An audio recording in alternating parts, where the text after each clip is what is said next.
Welcome to your 12-minute HR lesson. There's an adage that goes, dissecting jokes is like dissecting a frog.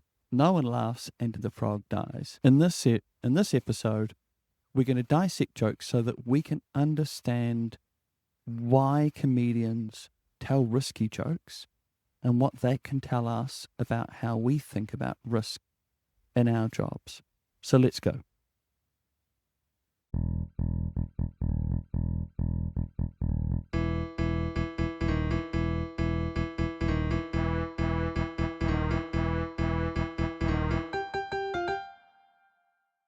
One of the trickiest things to do when you're educating someone is to unteach.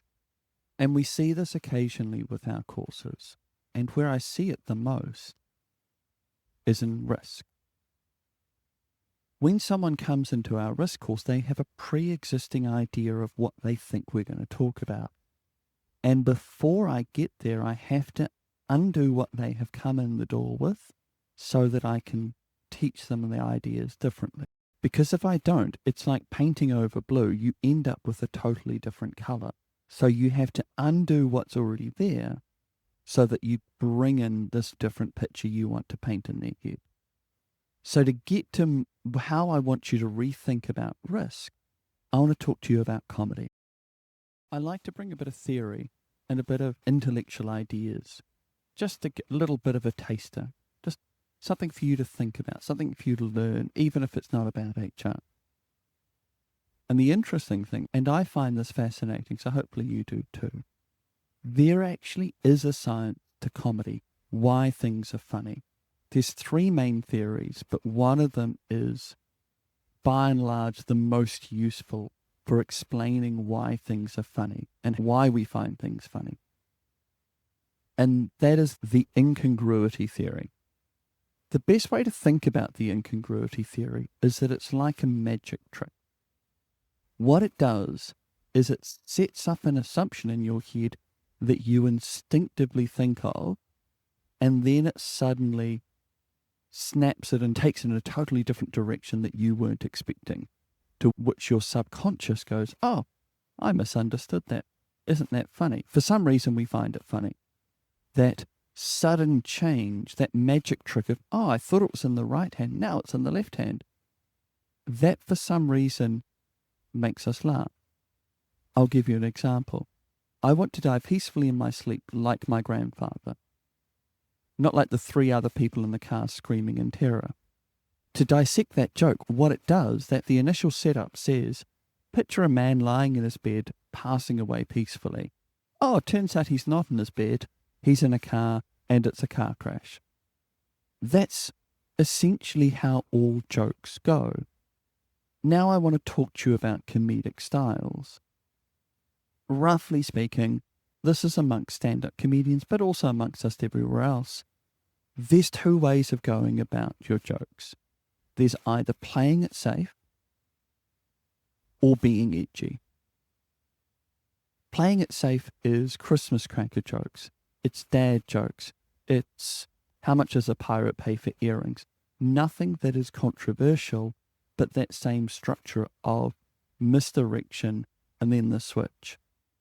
Jerry Seinfeld is a good example of this.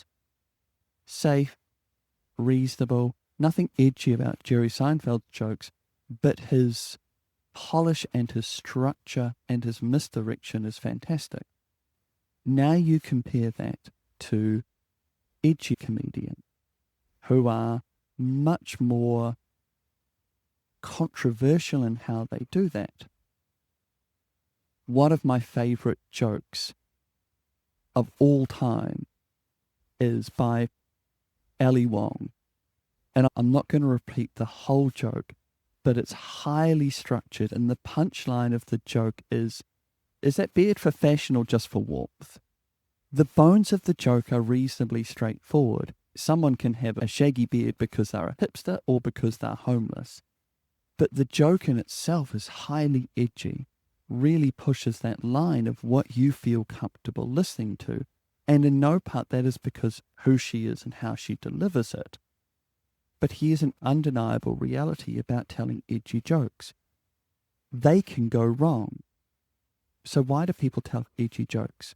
If they have the same structure, they have the same outcome, they are like putting salt in a sauce. They're like putting chili or some form of heat in a sauce. It brings out the flavor. It makes it stronger. It increases the incongruity as we go from one to another. We also get the added flavor of, I can't believe they just said that.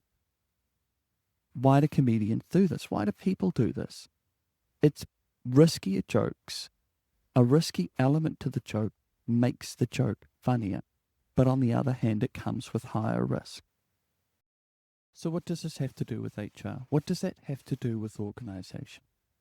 To put it really simply, there is a mindset that is risk is bad, risk is to be avoided, let's not take risks, let's take away risks. The other mindset is with risk comes reward. You don't get reward without risk. Let's take a smart, educated risk because that's what this business needs. The best way to go out of business is to take no risks whatsoever. Playing it safe doesn't get you anywhere. The first mindset we see within health and safety and with quality. It's their job to avoid risk. Why take risk? Risk only equals bad things. Risk only results in problems like injuries, recalls, loss of licenses, failing audits.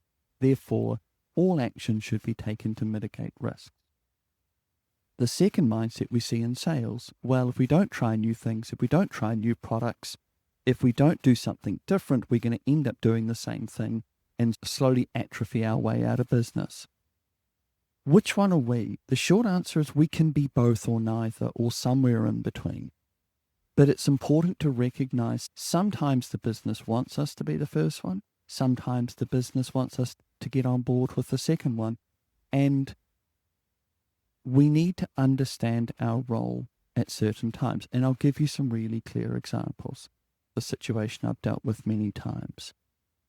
A business unit where the manager in charge is not meeting the metrics. And we're going through a performance management process.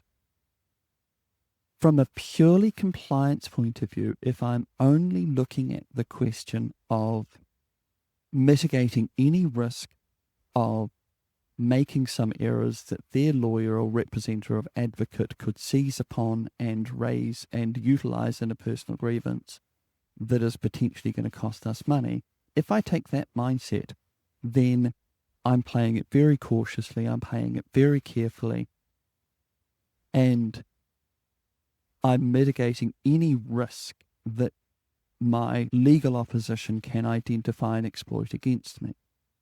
The alternative mindset is looking at the picture of, well, this whole business unit is at risk. There's 5, 10, 15 people within this that if the business doesn't start to see good results, the business is only going to lose money on this area for so long.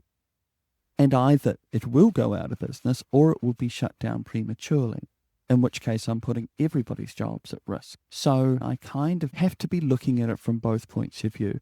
Is there a compliance risk? Can I mitigate against it? But on the other hand, weighing against it, what is the risk of continuing to have this problem? And this is your takeaway at the end of the day. The mindset that I need to unpick, that I want you to unlearn and unthink, is about seeing risk as just a bad thing. It's very easy, very common for people to go, well, risk is a bad thing. We should avoid risk. We are a risk mitigation department. And in some regards, HR is a compliance department. HR is there to ensure that we don't make unnecessary mistakes, that we don't take legal risks that we could have avoided. But on the other hand, we can't avoid every risk. There's a certain point in which you can only mitigate so much, and there's a certain point in which you do have to take the risk because the risk of action is less than the risk of inaction. It's really easy to fall into the role of internal compliance. We are here to write policies, to avoid risk, to make sure everybody does what they ought to do and everybody behaves, and we enforce that policy to avoid any form of legal cost. This is the way that I suggest you think about it. You are not the stand-up comedian. You are the stand-up comedy club or venue. The managers are the comedian. The salespeople are the comedians. They are the ones that are out there trying new stuff, finding the line, seeing what's funny, taking on those small risks, because if they pay off, then people laugh and people laugh more. Their success is your success. If you only book stand-up comedians who aren't that funny, who play it really safe, you won't get the crowds, you'll go out of business too. It's your job to spot and support and suggest, okay, that might be a really dumb risk that you're taking. You're not just here to say risk is bad. You're here to say, let's be smart about our risks. You're here to say to those stand-up comedians, okay, that joke is clunky. We can take risks, but we need to be a little bit smarter about it.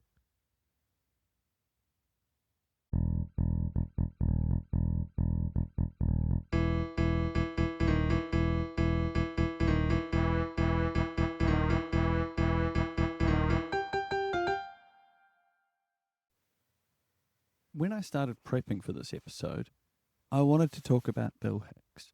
I was desperate to talk about Bill Hicks. I wanted to find a way to bring Bill Hicks in, because if you're going to talk about edgy comedians, you've really got to talk about Bill Hicks. But I couldn't find it. I couldn't find that way to get it in. Maybe next time, maybe one day I will talk about Bill Hicks. But that day is not today. But again, thank you for listening. Thank you for tuning in. Thank you for paying attention. Thank you for making it all the way to the end. If you're interested in our services, please check us out at Pragmatic HRM. If you think that we can help, if you think that I can help, if you'd like to talk to me about something, if you want to run something past me, feel free, get in contact, pragmatichrm.nz. If you want to take our courses, for instance, this whole episode came from experiences from when I do our Managing Risk course. Have a look at our website, Pragmatic HRM. You'll see it all there. If you don't, that's not a problem, but please like us on the socials that you found us through so that other people can hear about us. Thanks a lot, and I'll catch you next time.